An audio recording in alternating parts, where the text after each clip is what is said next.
What have I done with it? I've lost it. Is it here somewhere?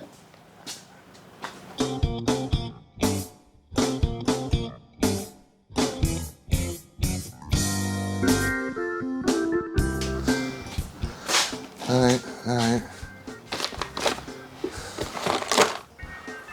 Oh, bloody hell. It's alright, found it. What's up, YouTube? My name's Quickie, welcome back to the channel. I nearly had an oh my god moment there. Right, I need to do something on this headed off because it's doing my head in.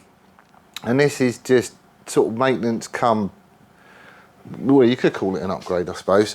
I don't think we did the bike any favours razzing it up on the dyno like we did.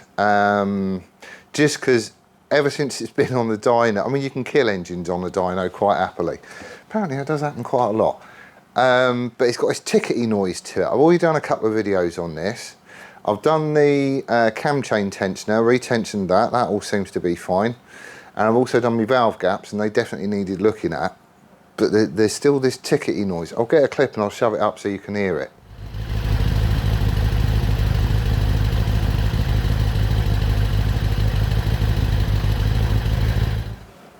Now either when we brazzed it up on the dyno, I did something nasty inside the engine. I don't really know, I could have done. But the only other thing is this tension tamer. Now this goes on the starter motor alternator chain, just to tension that. But I don't know, in my head, that is only going to be engaged when you hit the starter button, not when the engine's running. But I don't know if that chain continues to rotate when the engine's running. I don't, if I'm honest, I just don't know.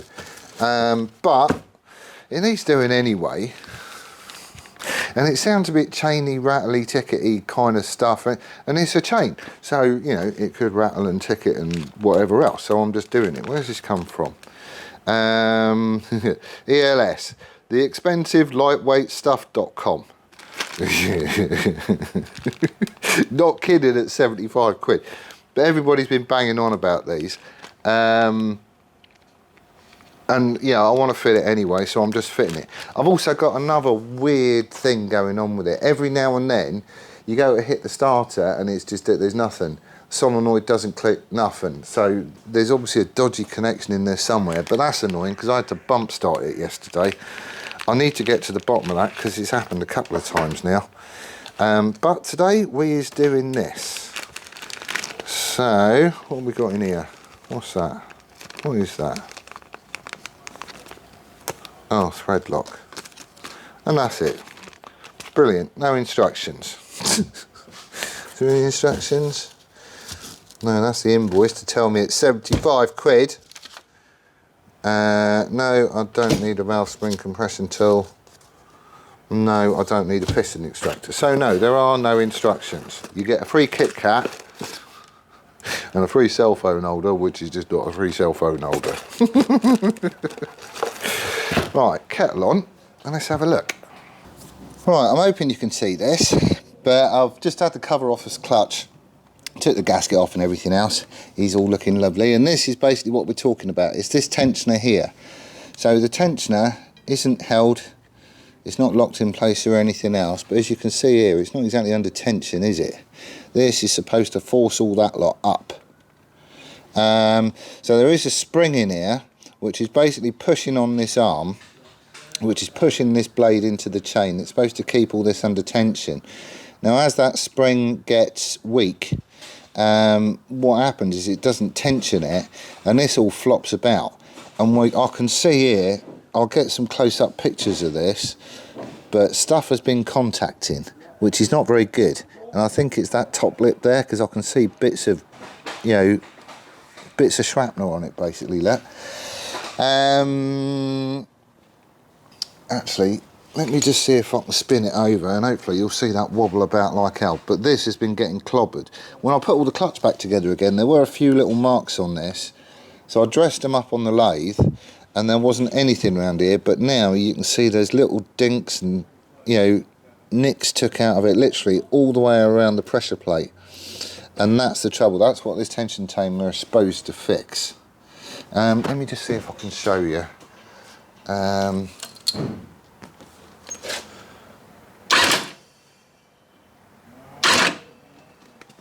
I don't want to do it any more than that, if I'm honest. But this isn't returning. And it's wobbling about like hell. And it is definitely clobbering my pressure plate there. So he's coming off and we're putting the tension tamer on. Basically, once all this starts going and clobbering, the trouble is that these, even though they're thread locked in place, these two bolts here work themselves loose. Stuff comes adrift. And then all that lot is just bouncing around in here and it causes carnage. You know, you think of how fast all this is rotating, you throw a handful of bits of metal in there, that's not going to be very good, is it? So let's have all this off.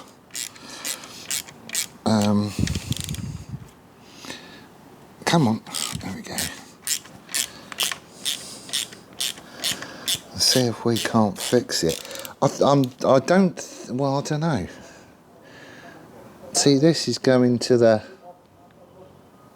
alternator as well for the charging service. So this must all be spinning over whilst the engine's running, and I'm wondering if that is my ticketing noise. I think it does anyway. I could be wrong. I don't know. I need to have a look in the book of words, or somebody way more knowledgeable than me will no doubt shove a comment in. There we go. So he just comes off with those two bolts. There's a spring in there that I was talking about, and that's the one that just gets weak apparently. But look at that. He's definitely been having a go, hasn't he? Right, I'm sorry if the sound has gone a bit funny, but my phone's on 5% battery. And I'm having to charge it in, but the trouble is you plug the jack in the same place that you plug the microphone in. So, you know, it is what it is. Right, so this is the tensioner. Really, really simple. There's a spring in there that obviously as this goes around, it hits on that post. I'll try and do the zooming thing so you can see, but he goes on that post. That's what gives it the tension. This basically just goes through that hole on this locking tab, which is sprung loaded. So basically as you're installing it, you shove that in there. Come on. He goes in, but well, you get the gist. But basically he goes in that hole. It is quite tough. It is quite stiff. And then you can move this tab to the side, and it kind of locks it in place just as you're putting it in the engine, which is all good and cushy. So there are instructions. We'll go through them step by step. He's got pictures and a description as to what to do. These are the people I got it from. ELS, the expensive lightweight stuff.com. It does quite a few models apparently, but I'm just following the instructions off his website because nothing comes in the post, you know, when you get it. So all I've got is this is the tension tamer itself, which, you know, I could easily make that. It's just a piece of alley with a hole in it that way, which is obviously threaded for this bolt, which has also got a hole in it. It's just an Allen bolt that's been drilled out basically, and obviously a locking nut so you can set your tension. You also get another bolt with a couple of nuts on it, which are, they're just regular nuts, they're not nylock or anything like that, and you get a couple of cable ties. So apparently the first thing we've got to do is there's this little spring which just does that tab on the back. He's got to come off. I'm not sure we're going to need him anymore because all that lot is going. Try getting the other end quickly. Come on. So that spring can come off. Come on. There we go. Set him to one side. And then I've got to take this rivet out. So I'm just going to grind the top off this. So, you know, take the most of it off. And then just punch it out. So I'll be back. Right, there we go. So here's the rivet out. Literally all I did was grind the top off, so most of the meat had gone. Just did that with just the old angle grinder. Just went really, really gently with it. And when you get the main head off, then just using a punch and a hammer, you know, like a drift, put it in the vise. So that was either side of the head on this side, and then just very gently tapped it out. So that's that. He should now come out there, and there is a spacer. We're going to need to reuse him. And I'm hoping he fits into my new tension tamer, because otherwise he didn't machine it very well.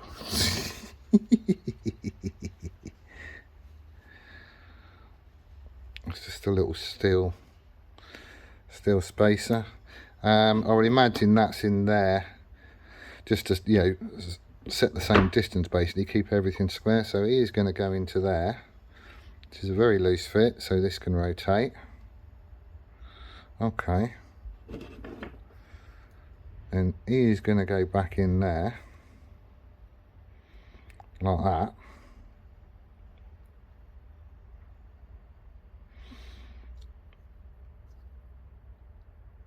Maybe shove him through there first. See, I don't like that catches. I don't like that at all, Mr. Expensive Lightweight Stuff. I really want to round that corner off just so it doesn't catch on that thing there. Right, let me have a quick look at the destructions. That's a bit rubbish actually, isn't it? Because that, if you look at it, you've got that spring that comes down. He's obviously going to go in there. This whole thing winds down. He's going in that hole. It will kind of go. I could shove my bolt in just to have a quick look see. But I don't like, I don't know, can you see in there? That spring is now touching the tension tamer. That just seems a bit rubbish to me. Because it's touching it.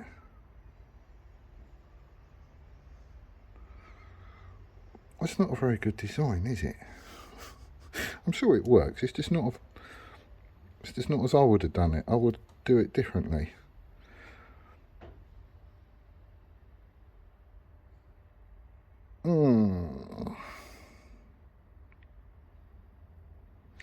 It's hard to tell where it's touching down first. I don't think it's actually.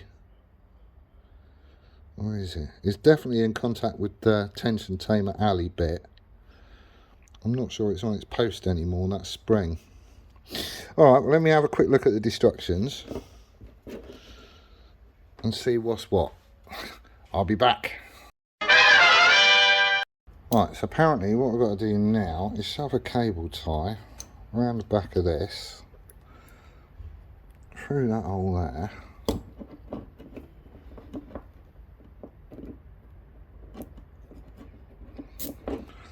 Like that.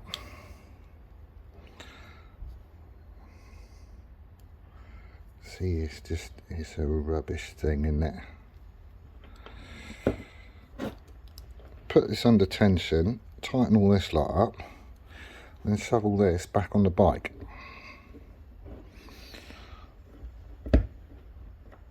So he's down. Come on. Right, so he's tensioned. Then I've got to put some thread lock on these. I might just give them a quick clean up, although they don't actually look too bad. So thread lock on these, shove it back on the bike and torque these up to 87 foot-pounds, which is quite a lot. Right, okay, to the bike. Is the sound working? Yes, it is. Ideal. Right, so this is like the pre-assembly bit. I've just screwed this tensioner back on, moved it back as far as I can, just with my thumb. The spring is sort of on that post, that main spring is all still in there, so it is kind of under tension. But you know, we probably haven't got enough. So what we've got to do now is we wind the bolt all the way down with the lock nut so it's at its lowest point. Shove your little spacer in there. That goes up there. Oh, hello. Where's he gone? Oh, don't do this. come on. Where's my magnet? Bloody hell. Right then. There we go. To be fair, he does say shove a rag in there just to stop any bits disappearing. I didn't do it, I should have done. I mean, there is not a great deal of room between this arm and the edge of the clutch basket at all. I mean, like, at all. They're really in. But anyway, so with that all wound down, spacer in. He's going to go up in there. Try not to let the spacer fall out again. Come on. Are you going to fit? Are you going to fit? You're not going to bloody fit, are you? Oh, you are having a giraffe.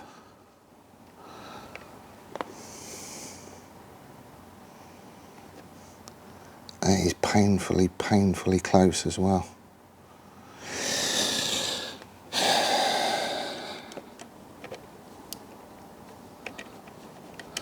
CNC machined my arse.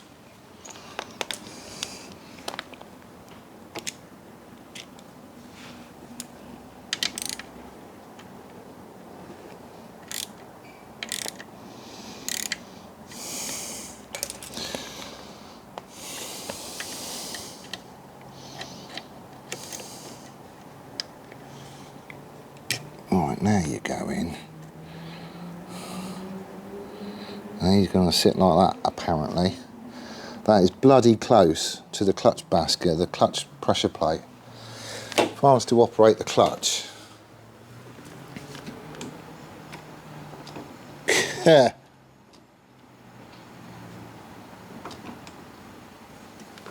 Is that touching?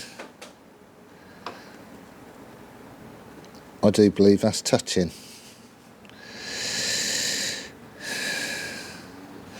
Wheel design's junk, mate. Well, we'll carry on.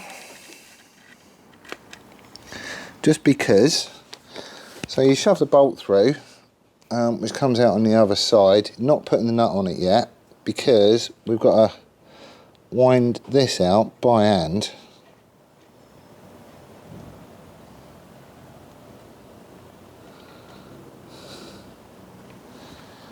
See, everything is just painfully close. I don't like it.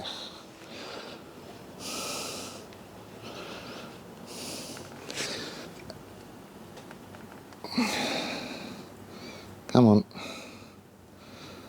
So the idea is you wind this out by hand, which is really hard to do, to get the tension that you want. And it's basically wind it out as tight as you can. I can't get that any tighter. Chain is all tight. Right, so pull him down just to set him, and then apparently that bolt comes out. And we've got to take this over to the bench and tighten everything up. I do not like how close that is though. That corner there may well be going, because if it's not touching, it is just about to. I mean, like, literally, just actually, I'm going to do that. Hang on, I'll be back. Right, I'm back. So, literally all I've done is I've rounded off that corner there with a file, just because it overhangs the side of the clutch basket, the pressure plate. And as you operate the clutch, it comes out really bloody close, like really close. I might even take the corner of that nut off as well, because again, it is painfully close to what I don't want it to be. So we shove this in there. Shove my bolt back through. Come on. I'll put this in the vise. Allen key in the top of this and just tighten this lock nut up. I just want to make sure that everything clears. So we operate the clutch. Bloody hell, that is close. There is clearance there. but it is under a mil. But we're going to go with that. Good thing is it all seems to be tensioned up, and of course this isn't going to move because that spring has now basically been taken out of the equation. So they give you these little lock nuts, which I don't know if you can see the end of it, but it's not round, it's like a single use lock nut. So somehow he's got to go on the back of that. Come on.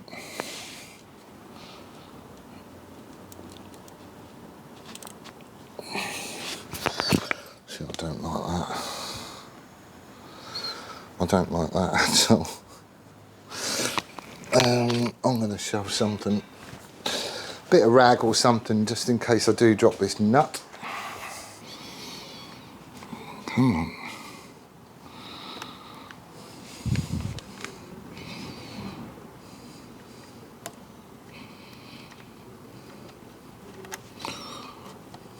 Is we on? Yes, we is. Right, okay, that can come out. Hopefully I can get my spanner on the back of it.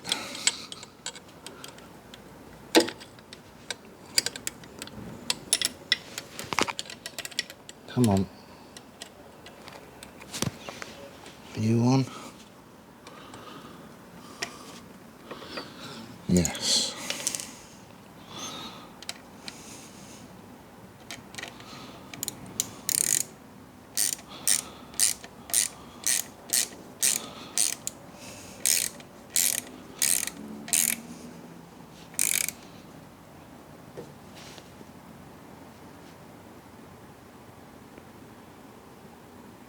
Right, he's not going anywhere.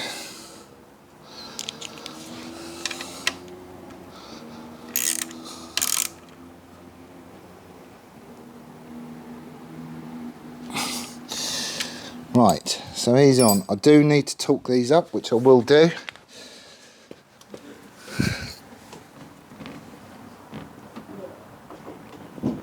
Oh, bloody hell, is that close?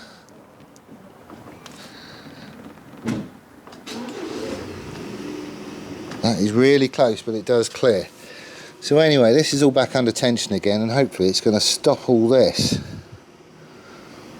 because it has been taking a clattering. I will put a picture up to show you what happens when this fails. It's not pretty. Right, let's get another gasket, get this cover back on, and then we can see if that ticking's stopped.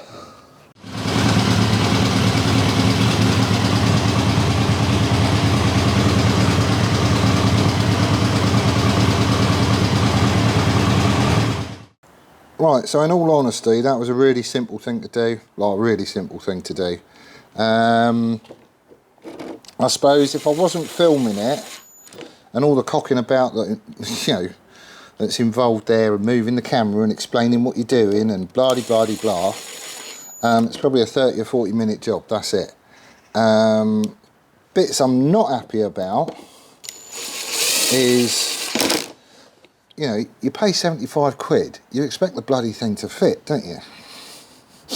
But I had to shave off some of that little block, CNC, but well, it probably is.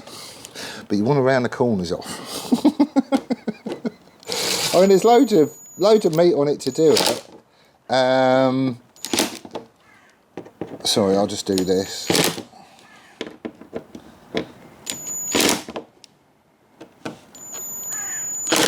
There we go. There's loads of room to do it because, yeah, it's like a threaded bolt. There's loads of meat on that little bit of metal. I get why it's that width, because it has to fit inside the current sort of tensioner arm and whatnot anyway.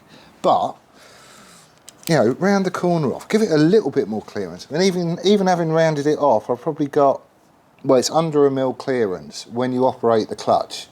Because as you pull the clutch in, the piston from the other side pushes the pressure plate out towards the tensioner, but the tensioner overhangs the clutch plate. That's what the whole trouble is.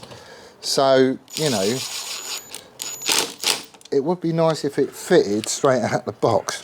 But, you know, you do get a kit cap with it, so you can't complain that much, I suppose. Fired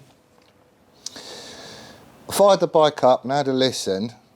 It's not as rattly as it was. So I think part of the noises that I was hearing was definitely the clutch pressure plate getting clobbered. And as we saw from the marks around the rim of it, yeah, around the very edge, it's definitely been getting clobbered. And you know, you go back and have a look at that picture of all the carnage that could ensue if you don't sort it out.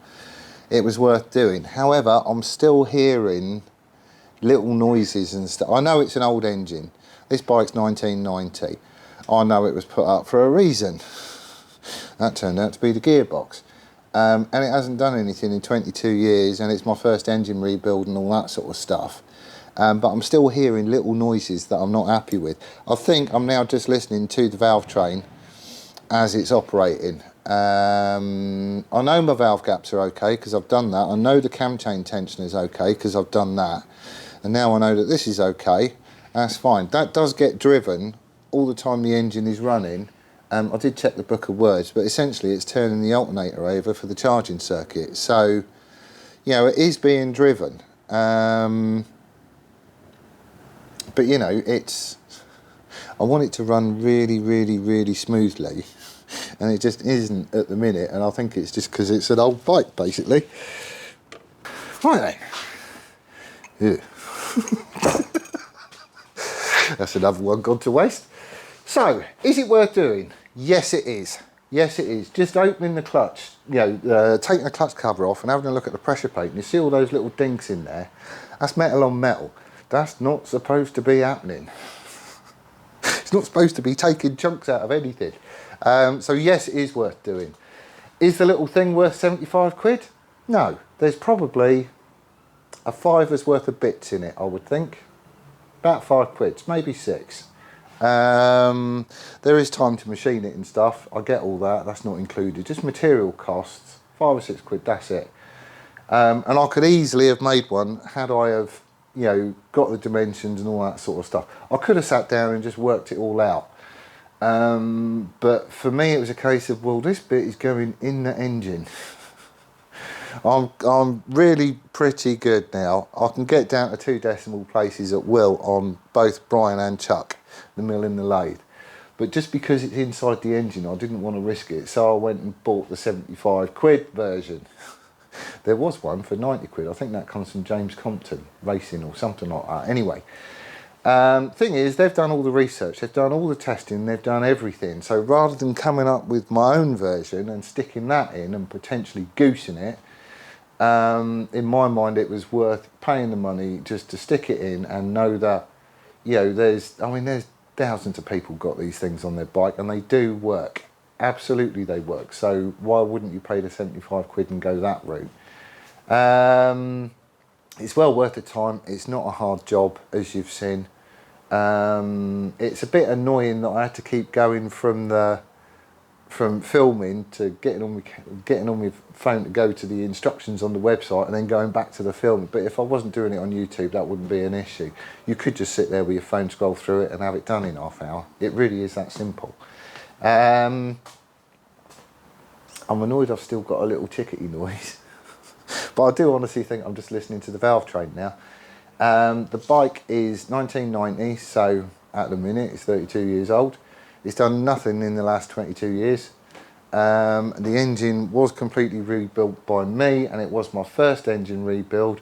I did have a Jamie, that was mega, but we didn't go through measuring things like, yeah, I didn't measure the bores or measure the cams or get the plastic gauge out and, you know, do all that malarkey. I didn't change the bearings because they all seemed to be absolutely fine, and he said they was fine as well.